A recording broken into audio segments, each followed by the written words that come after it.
underline. Omong dikit tapi nyelekit. Bersama Om Bob. Temukan di channel YouTube Om Bob Indonesia. Om Bob, sebagian pelaku usaha retail menghadapi kendala teknis dan finansial karena pemerintah mendorong untuk segera fasilitasi sertifikasi halal. Bagaimana Om Bob menggarisbawahi masalah ini? Sertifikasi halal yang kemarin itu sudah diputus dan harusnya mulai berlaku pertengahan Oktober ini memang menuai protes ya. Artinya protes itu ada yang tidak setuju dan setuju, jadi ada kontroversial ya. Nah sekarang masalahnya kontroversial itu kan aturannya itu bahwa semua produk yang dijual, makanan maupun minuman itu harus mempunyai sertifikasi halal yang dikeluarkan oleh MUI. Nah dari dulu ini menjadi bahan polemik terus ya. Nah, terus sekarang yang diketahui kan di Indonesia itu kan ada jualan yang namanya secara tradisional itu kalau di daerah Sulawesi sana kan ada yang namanya tetikus. Itu minuman semacam yang dibuat dari beras ketan dan itu rasanya memang itu minuman beralkohol ya karena setelah difermentasi begitu. Terus yang di Bali itu ada brem. Ya belum nanti ada di Sumatera Utara sana juga ada. Ya jadi terus pertanyaannya ini bagaimana? Apakah ini bisa disertifikasi halal? Wong dasarnya itu minuman beralkohol. Nah itu enggak cuman itu ya. Bagaimana dengan rakyat kita yang jualan bipang? Bipang itu babi panggang ya. Dan ada banyak masakan-masakan yang dijual di terutama Pulau Bali itu relatif kan semua dagingnya kan juga daging babi. Nah sekarang kalau makanan yang mengandung babi itu apa bisa disertifikasi halal? Kan susah. Entah bagaimana caranya, bagaimana bisa keluar sertifikat halalnya. Ya oleh sebab itu banyak orang-orang rakyat kita yang pada protes tapi kok rasanya suaranya nggak keras ya. Ini bagaimana? Apakah dengan demikian orang-orang yang bekerja dalam bidang-bidang yang non halal tadi itu tidak boleh hidup? Nah, usahanya ditutup. Ya kan susah ini ya. Lah belakangan sekarang timbul lagi.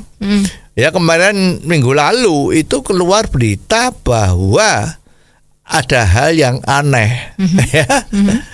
Itu ada minuman yang namanya bir ya, minuman yang namanya whisky ya, yang namanya wine itu tiba-tiba ada yang mempunyai sertifikasi halal.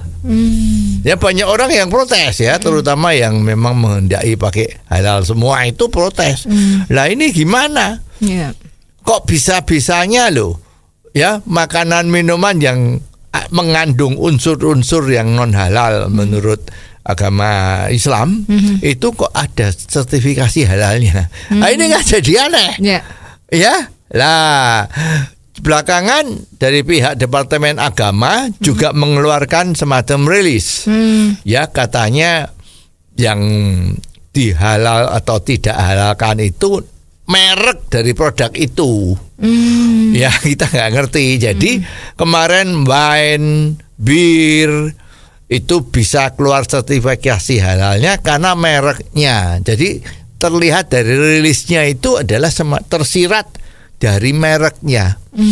Jadi MUI akan melihat merek itu termasuk halal atau tidak. Gitu ya. Jadi kalau itu termasuk haram mereknya, merek itu brand ya, itu maka nggak boleh, nggak keluar sertifikasi halalnya.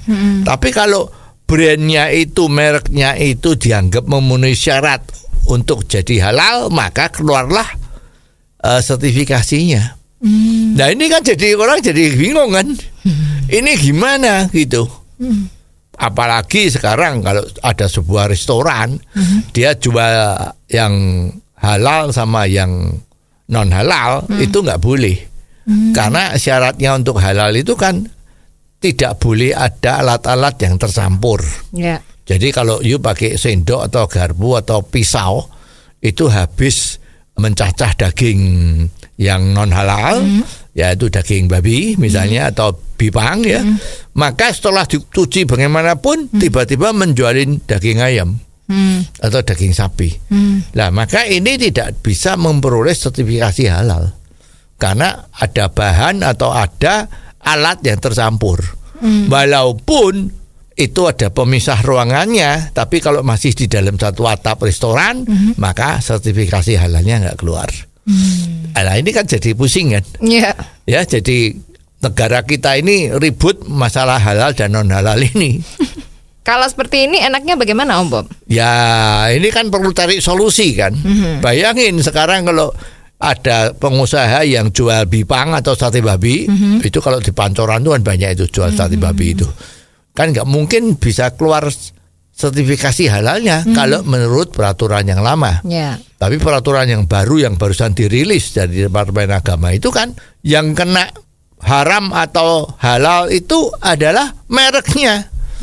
Jadi misalnya kalau sekarang Pancoran itu ada jual sate babi, termasuk biasanya itu ada sop sayur asin Baikut kan, Iga, itu walaupun bahannya adalah BB, tapi kalau mereknya itu misalnya loh ya pakai Pancoran, nah Pancoran itu kan halal. Jadi sebetulnya mempunyai sertifikasi halal. Lah ini kan jadi bingung kan? Ya jadi paling betul oke lah. Masalah yang seperti ini tuh jangan dipandang so serius.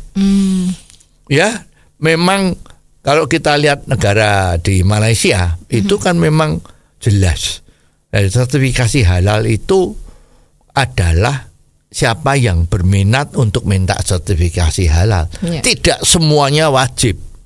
Jadi nomor satu, kalau bisa ya aturan itu yang di Indonesia ini wajib itu diganti menjadi sukarela.